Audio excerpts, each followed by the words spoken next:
শুভেন্দু অধিকারীর চ্যাংদোলা মন্তব্য পাল্টে এবার হুমায়ুন কবিরের। শুভেন্দুকে 72 ঘন্টার ডেডলাইন তৃণমূল বিধায়কের, মন্তব্য প্রত্যাহার না করলে পাল্টা আন্দোলনের হুঁশিয়ারি। 42 জন মুসলিম বিধায়ককে নিয়ে দেখে নেওয়ার যে হুঁশিয়ারি। মুর্শিদাবাদে ঢুকলে শুভেন্দুকে বোঝাবো কার কি ক্ষমতা, পাল্টা এবার হুমায়ুন কবির। শুভেন্দু অধিকারীর চ্যাংদোলা মন্তব্যের পাল্টা হুমায়ুন কবির এবং রীতিমতন ডেডলাইন বেঁধে দিলেন তিনি।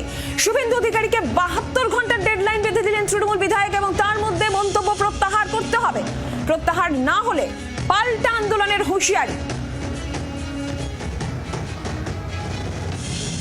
হুঁশিয়ারি দিয়ে হুমায়ুন কবির কি বলছেন শুনুন। আমি শুভেন্দু অধিকারীকে 72 ঘন্টা সময় দিচ্ছি যে মুসলিম এমএলএদের তিনি বিধানসভা থেকে চ্যাংদোলা করে তুলে এনে রাস্তায় ফেলে দিবেন বা রাস্তায় আছাড় মারবেন। কিন্তু আপনার এখনো এত হিম্মত হয়নি যে আপনি বিধানসভার ভেতর থেকে মুসলিম এমএলএদের বের করে চ্যাংদোলা করে রাস্তায় ফেলবেন। 2026-এ আমি আমার দৃঢ় বিশ্বাস আপনি আজকের দিনে যে 66 স্ট্রেংথ আপনার আছে সেই সংখ্যাতেও আপনি 2026-এ পৌঁছাতে পারবেন না। হুমায়ুন কবিরের এই হুঁশিয়ারি শুভেন্দু অধিকারকে রীতিমতন ডেডলাইন বেঁধে দিলেন এই মন্তব্য প্রত্যাহারের জন্য। আপনাদের এবার শোনাবো যে গতকাল শুভেন্দু অধিকারী কি বলেছিলেন। বিমান ব্যানার্জিকে, মমতা ব্যানার্জিকে হারাবো আর ওদের দলের যে কটা মুসলমান এমএলএ জিতে আসবে, বিজেপি সরকারে আসবে, চ্যাংদোলা করে তুলে রাস্তায় ফেলবো। এই রাস্তায় ফেলবো, এই রাস্তায় ফেলবো, 10 মাস পরে এই রাস্তায় ফেলবো। হুমায়ুন কবির শুভেন্দু অধিকারীকে রীতিমতন চ্যালেঞ্জ করছেন। মুর্শিদাবাদে ঢুকলে শুভেন্দুকে বোঝাবো কার কি ক্ষমতা, কি বলেছেন হুমায়ুন কবির শুনুন। আমি হুমায়ুন কবির একজন মুসলিম বিধায়ক হিসাবে চ্যালেঞ্জ করছি আপনাকে, আপনি 72 ঘন্টার মধ্যেই কথা প্রত্যাহার না করলে এই 42 জন এমএলএ আপনাকেই বিধানসভার ভেতরে আপনার যে ঘর সেই ঘরের বাইরে আপনাকে আমরা বুঝে নেব। আপনি পারলে 66 জন নিয়ে আমার মোকাবেলা করবেন।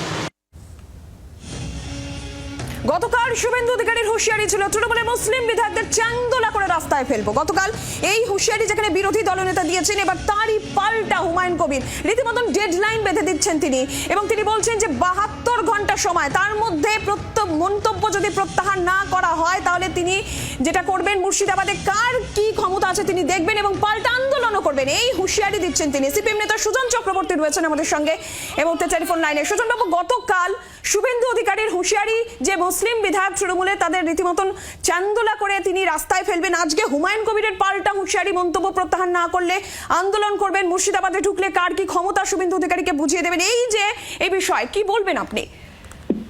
দুই মাস্তান নাকি? দুই মাস্তান?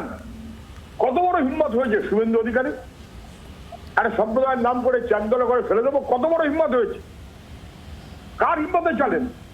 চারদিকে তো পুলিশের বাহিনী নিয়ে ঘুরে বেড়াতে হয়। কার হিম্মতে চলেন শুভেন্দু অধিকারী? একটা দিকে শুভেন্দু অধিকারী চ্যাংদোলা করে ফেলে দেবেন, আর উল্টো দিকে আর একটা অসভ্য, এও দলের থাকি শুভেন্দু আর ও একটা দলের থাকি ওই কি বলে হুমায়ুন কবির নাকি একটা। ও তো বিজেপি দিকে যাবে কি যাবে না, ও তো মাঝখানে ঘোরাঘুরি করছিল। সে ঠুসো দেবে। ঠিকা দিয়েছে মুর্শিদাবাদের মুসলিম লোকেদের ঠিকা দিয়েছে নাকি শুভেন্দু অধিকারী হিন্দু লোকেদের ঠিকা নিয়েছে? এসব অসভ্য অপদার্থ এবং একজন আরেকজন সম্পর্কে এরকম বলার মধ্য দিয়ে শুভেন্দু এইভাবে কথাটা বলছে যাতে তৃণমূলের সুবিধা হয়, কনসলিডেশনের সুবিধা হয় এবং তার পাল্টা শুভেন্দুর কনসলিডেশনের সুবিধা হয়। মেরুকরণের রাজনীতি কাকে বলে? বিধানসভাটা, পশ্চিমবাংলাটা অসভ্যদের জায়গা না। মানুষ দুজনকে ঘাট ধরে বার করে দেবে, বার করে না দেওয়া পর্যন্ত বাংলার মানুষের শান্তি হতে পারে না। অসভ্য দুই তার লড়াই, দুই বাঁদর তার লড়াই, দুই অমানুষ তাদের লড়াই, অসভ্যজন। সুজনবাবু ধন্যবাদ। সুজন চক্রবর্তী ছিলেন আমাদের সঙ্গে টেলিফোন লাইনে। তৃণমূল সাংসদ কল্যাণ বন্দ্যোপাধ্যায় নিয়ে কি বলছেন, তার কি প্রতিক্রিয়া এসেছে শুনুন। देश का अंदर ऐसा हिंदू मुस्लिम करेंगे तो ठीक होगा? इतना मुस्लिम के लिए नफरत है बीजेपी को, तो सब मुस्लिम को निकाल दो ना देश से। और मुस्लिम वोटर लिस्ट से सब निकाल दो। देश का लीडर है ऐसा बोल नहीं सकता है। ये लोग का कोई कल्चर नहीं है, एडुकेशन नहीं है, सिर्फ जय श्री राम बोल के चलाता है। All are uneducated people, all are mafia. বাংলার আওয়াজ, বাঙালির আবেগ, জি 24 ঘন্টা।